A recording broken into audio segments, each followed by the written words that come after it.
Hiya, you alright? How did you get on with shape 1? Hopefully you'll agree that it's not so bad once you break it down into smaller tasks like this, so let's look at shape 2, and I think you'll agree that this isn't that difficult either. In this lesson, we'll learn how to switch out the 3D reference meshes, how to block out the neck and the torso using primitives, how to remesh an object, and how to block out the ears using some simple modelling techniques. Good luck. So we need to change these references over to the side. So what I'm going to do is press N, then underneath the View tab, and then Collections, you'll see these shapes here. And I'm just going to turn off Shape 1 and turn on Shape 2. Press N to hide that side panel, and then just zoom out so we can see that. I'll just repeat that for this one as well. Okay. So now we have our Shape 2 references set up. Now before I move on, I just want to quickly rename the object we've got here to something that makes sense. You want to try and keep on top of your renaming. And don't look to me for setting a good example because I am pretty terrible with this, but do try and be a better person than I am. So what we're going to do is the neck, the torso, and the ears. Okay, and the first thing we're going to do is the neck, because it's the easiest. I mean, they're all pretty easy, don't worry, but the neck is just slightly more easy. So for the neck, I'm going to add in a cylinder, pressing Shift A, Mesh, Cylinder. Then what I'm going to do is scale it down. Now we do that by pressing S for scale. And usually I would do this manually. I would just get it to around, well, come into my side view, and I'd do it to around here. But for the purpose of this tutorial, I'm going to be really specific so that we can be as accurate as we can. But the more you practice this, the more you will just be able to do this by eye. So to be really specific, what I'm going to do is, while I'm scaling, I'm going to type in 0.3. And that's just going to scale it by a third. As you can see, it's done here. And then press Enter to accept that. Now what I'm going to do is double the height of this neck by pressing S for scale. And then I'll press Z to constrain it to the Z axis because we only want to affect the height now. And then I'll press 2 and that'll just times it by 2.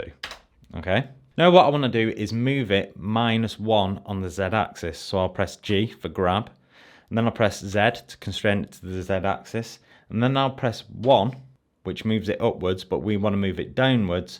So I'll press the minus key, which moves it down -1. Press Enter. And now our neck is in roughly the right position, but necks don't actually travel up and down. There's a bit of a lean to them. So I'm going to rotate this by about 10 degrees. So I'll press R for rotate, and then I'll type in 10, and then I'll press minus so that it's going the other way. Perfect. I'll just slightly move this into position by hand. Again, don't forget you've got your references off to the side, which are really useful. And notice there's a bit of curvature to these necks, so we're going to need to edit our topology a little bit. But we're actually going to run into a problem here. Because if I do what I did before and add in a subdivision surface modifier, notice, this isn't ideal. Now there's actually a few ways you can address this, but this is an ideal time to introduce remeshing because it's probably something you want to be doing quite a bit while you're sculpting in Blender. So let's have a look at that. So I need to be in sculpt mode, so I'll press Control Tab, jump into sculpt mode, and then I'll come over here to the Active Tool and Workspace settings and then scroll down until I see remesh. Okay, and this is our remesh panel. And there's a few different options, but the only options we're interested in are voxel size and this remesh button. Now you might be wondering what on earth remeshing is. Well, I've got the Blender manual description here. It says remeshing is a technique that automatically rebuilds the geometry with a more uniform topology. It is going to be easier to just show you, but if you're familiar with ZBrush, it's essentially dynameshing. So if you look at this menu, which by the way is also available at the top here, you can get to it here, but I'm just going to stick to it down here. Now the voxel size determines the resolution of the resulting mesh. In fact, let's just press remesh so you can see what this does. Okay, so you can see how that changed the topology. I'll just undo and redo. And what this allows you to do is really crazy stuff like this. You can see how all the polygons are just stretched there. If I press remesh now, it just makes it so we can work on that. And it's quite a nice little feature for sculpting. It's really useful. Now what voxel size is a way to set the resolution, and a way of thinking about this is, remember when we changed the grid in Shape 1 and come to overlays and set the subdivisions up, you can set the size of the squares. Well, That's a bit how voxel size works. You're telling Blender how big to make the squares that make up the topology of the neck. So if I turn this down from 0.1 to say 0.01, the squares are going to get really small. So I'll press remesh and you'll see what I mean. Really small squares, really high resolution. If I set that back to 0.1, now if I go higher, well, you know what's going to happen. 0.2, the squares are going to get bigger. There's less resolution. Now the really nice feature in Blender is that you can actually visualize how big these squares are in the viewport by pressing Shift R, and that just gives you this grid. And if you move left and right, you can visualize how much resolution you're going to get, which is really nice. This is something we could really have done within ZBrush. So if I set that to 0.035 like that, you can see that it matches what we were looking at in the grid. But for this tutorial, I'm just going to leave it at the default, 0.1, hit remesh. I think it's already there. It is indeed. And then we are good to carry on with the neck. So I'll make sure I've got my grab brush in sculpt mode, of course. Come back to the side view. And I'm just going to push in to make these curves in the neck. Notice that the apex of these curves, so the top of these curves, do you know what? I've just noticed I haven't turned symmetry on. Make sure you've turned symmetry on. Otherwise, you'll only be affecting one side of the mesh. Okay, so I'll push in again. And I was saying the high point of these curves are offset. So the high point of the curve at the back is up here, whereas the high point of the front curve is slightly lower. I'll press 1 to jump into a front view, and I'm going to make some curves here. These curves are going to be necessarily symmetrical. And you might notice that I'm not actually just using the grab brush to do this. Every now and again I'm bringing out the smooth brush really sneakily. That's because the smooth brush is connected to just about every sculpting brush. All you have to do is press Shift and you're able to smooth. It brings out this smooth brush right here. Now if you want to change the settings of the smooth brush, you do actually have to select it. And there's a hotkey which is Shift S, and you'll grab the smooth brush. And then you can press Shift F to change the strength if that's what you want to do. And then I'll press G, which will bring out my grab brush as well. It's hotkeys for everything in Blender, I'm telling you. And the reason why the smooth brush is attached to pretty much every brush out there is because you'll find yourself smoothing all the time. Okay, so I'm quite happy with how this is looking. Make sure it's looking right from all angles. Never forget that. Okay, that's fine. That's the neck sorted. So let's move on to the torso. Right, so like we did with the head, for the torso, I'm going to add in a cube. So for that, I need to jump into object mode first, and then I'll press Shift A, mesh, add in a cube. Then I'm going to add a subdivision modifier again, but this time, rather than come over to the modifiers tab and add it manually like I did earlier, I'm going to use a hotkey. I just told you there's a hotkey for everything in Blender. So to add a subdivision surface, as we did earlier, I press Ctrl 1, and that's going to set the levels viewport of the modifier to 1. If I show you in the modifiers panel, this will be easier to visualize. So we're at 1 there. So let's undo that. So we don't have a modifier. If I press Ctrl 3, that's going to jump straight to 3 in the levels viewport. Okay, so that just saves you a little bit of time. Now, like we did with the head, I want to apply this. What am I going to do? I'm not going to press the arrow, that's for sure, because there's a hotkey. Of course there is. Make sure your cursor's over it and just press Ctrl A, and that'll apply it. So now what I want to do is go into a side view, pressing 3. Then I'm going to move it by pressing G, constrain it to the Z axis, and I'm going to move it -3. So it's down there, okay? Then I'm going to scale it on the Z axis, so S, Z, 1.4. Okay, enter to accept that. Then I'll rotate it 20 degrees.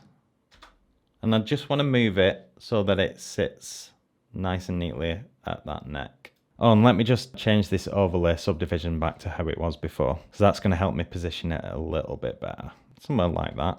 And now jump into sculpt mode, Control Tab, sculpt mode. Make sure I've got grab. I'm just going to move this back upwards a little bit. And what I'm looking for is to have a sort of a downward facing plane. So at the back it's slightly higher up than at the front. Now I'm also looking at the topology here too. So you can see how we have a pole here and a pole here. Well, I want the shoulder to be sort of in the middle of those two. So around this area is where we want our shoulder to be. And the shoulder tends to be towards the back of the neck, if that makes sense. So around here. Don't worry if this seems like a lot to take in right now. The more you practice this, the more you don't really think about it. It just sort of comes to you naturally while you're sculpting. So something like that. So we've got our tilt there. Do you know what I've not done? I haven't turned symmetry on. So if I go around, you can see that I've only affected one side. Now what I could do here, and what I probably would normally do, is undo all of that, turn on symmetry, and then redo it all. But this has given me a nice opportunity to show you what I would do if I'd spent quite a long time working on one side, which doesn't happen often because, as I say, you should be rotating around your model all the time. Slap my wrist. But the way we're going to fix this is I'll just jump into edit mode, and then I will press on face select, so I'm selecting faces. Now holding Alt with the cursor sort of where this edge is, I can select this poly loop here, and I'm going to delete it. This poly loop, by the way, is the one right on the edge. What I'm going to do is mirror this side over. So I'll just press delete and then delete faces. Then with my cursor over this side, I'll press L to select them all. And again, I'll just delete these faces. Okay, then I'll come into object mode, add a mirror modifier, and just apply that. If I jump back into sculpt mode now, make sure we have symmetry turned on. It's now symmetrical, and we can just carry on working. So I'll jump back into my side view. And what I want to do is just tweak this shape so it looks a bit more like what we've got over here in the reference. Remember to use the grid to help you. So at the minute, it looks like this might be a little bit high actually, comparing it with the grid here. The bottom of this torso is sort of in the middle of this square here. So I want to make sure we've got it like that. That's looking a little bit better. Now from a side view, it looks all right. It kind of looks like a reference, but if I press 1 to jump into a front view, it doesn't look right at all. Now I keep stressing how you should always be rotating around your model so that you're staying updated with what it looks like from different views. But there's actually a really nice thing you can do in Blender which you can't do in other sculpting apps that I've used. If I move my cursor over to the corner of the window here until I see these crosshairs and then just drag, I can create a second window. I'll just press T to hide that. And then if I drag from the corner here, we can create a third. I'm essentially creating what we've got over here on the left, but for the model that we're working on, because what this allows us to do is see our front and side views and 3/4 views if we want, all at the same time while we're working, which is really handy. It's a really nice feature this. So if you've got the screen space to do this, make the most of it because it's super useful. And then you can hide overlays and stuff in these windows just to clean that up so you can see what you're doing. Really nice, love it. And then I can carry on working on making this. So from a front view, we want these shoulders out a bit. I've pushed them a bit too far out. Remember to use the grid. Make this a bit thinner. This comes down to just above the squares. Don't forget to use the topology. So we want the center of these poles, like around here, to be where our shoulders are. Okay, nice, looking good. Don't forget, we want a downward facing plane where the neck connects to the torso. And just while we're here, I'm just gonna jump into that neck and improve the shape a little bit. I feel like it's looking a bit thin. Okay, cool. So the last thing we want to create in Shape 2 is the ears. So the first thing I'm going to do is jump into object mode by pressing Control Tab, as usual. Then I'll press Shift A and add in a plane. I'll make sure I'm in front view. Then I'm going to rotate on X 90 degrees. So that's RX 90. Then I'm going to add a subdivision surface at level 1, Control 1. I'm going to apply that subdivision surface. Then I'm going to scale it by 0.3. Press G to move this over to the side of the head and jump into sculpt mode. And all I want to do with this is just shape it into a basic ear shape, which is this shape we've got going on here in our reference. Okay, something like that. You'll see anyway. No, nothing too fancy. Just something like this will work just fine. Okay, something like that should work. Now what I'm going to do is jump into edit mode, so Control Tab, edit mode, and all of your faces should be selected like this. If not, just press A and it'll select everything. And what I want to do now is insert a poly loop around the edge of this, and the way we do that is by pressing I, and then I'll just move the cursor inwards like that, and notice how we're creating this loop. And I just want to make it about that thick. That's fine. Now again, I'm going to press A to select all, then I'll press 3 to come into a side view, and now I want to extrude a bit of thickness to this ear, and the way we do that is by pressing E and then moving it to the side just to give it a bit of thickness. Perfect. Now I'm going to come to a top view, which is 7, that's a new one, no it isn't, and jump into object mode. And what I want to do here is rotate the ears. So if I come into a top view from here, you can see that the ears don't actually stick straight out. They're rotated backwards a little bit. So that's what I want to do now. But at the minute, you'll notice that this little orange dot here, that's our origin point. So if I try to rotate now, it's going to rotate around that. And it's not really where I want to rotate from. It would be a bit more intuitive if we rotated around the center of the object. So the way we return this little dot to the center of the object is by coming over to Object up here, and then set origin to geometry. And notice how that just goes back into place. Now if I rotate, it rotates around the center. Again, I'm going to be really specific with this and rotate that 50 degrees, and I'll hit the minus button so that it jumps the other way. And just sort of position this a bit better. It sort of sits just behind the jaw. You can see if you look at the reference over here where it should be. I just rotate it a little bit from this angle too, just so if you press R for rotate, but then R again, you get more of a free rotate, which is nice. Just sort of get it roughly in position. Perfect. So now what I'm going to do is come into a back view. And the way you do that from the numpad is, so one's a front view. If you press Control, you'll go into the opposite side. So if I press Control 1, I'll go into the back. Now I'm going to go into local mode. So if you press the / key, that's going to hide everything but that object. What I want to do from here is jump into edit mode. And what I'm going to do here is slide some vertices round to control the next step. So until we do the next step, it's kind of hard to explain why I'm doing this. But you're probably going to want to watch this video a couple of times anyway. So the next time you watch this, you'll know why I'm doing it. I'll just get on with it, shall I?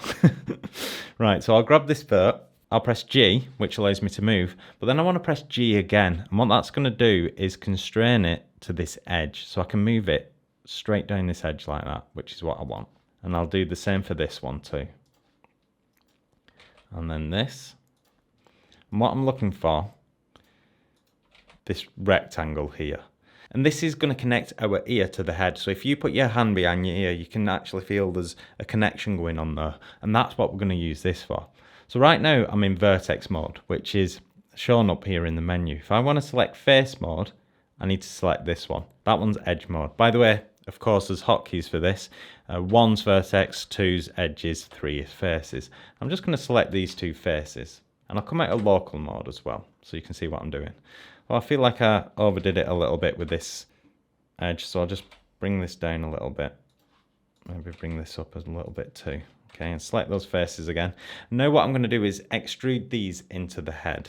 In fact, let me just move that outwards a bit like that. So I'll press E to extrude. I'll accept that and then just move that straight into the head like that. So it looks something like that. Nice. That'll do. So let's come back into object mode. I'll press 1 for a front view.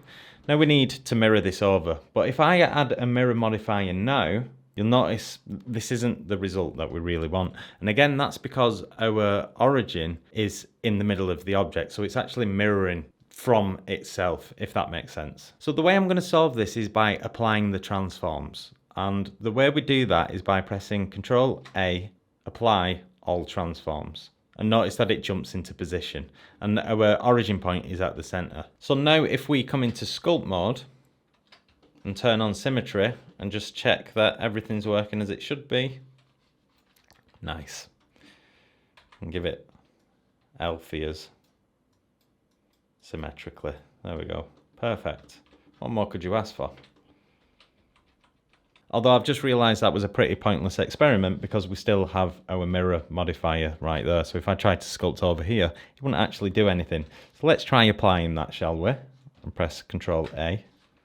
And then we can test that our symmetry works. There we go. Okay, that's better. And that's all there is to Shape 2. Wasn't too hard, I hope. Now, as with Shape 1, I'd again recommend doing this a few times to get the hang of it. Now, ideally, you want to get to the point where you don't need instruction to achieve each shape, but expect to repeat it a good few times before you get there. Then when you're ready, let's move on to Shape 3.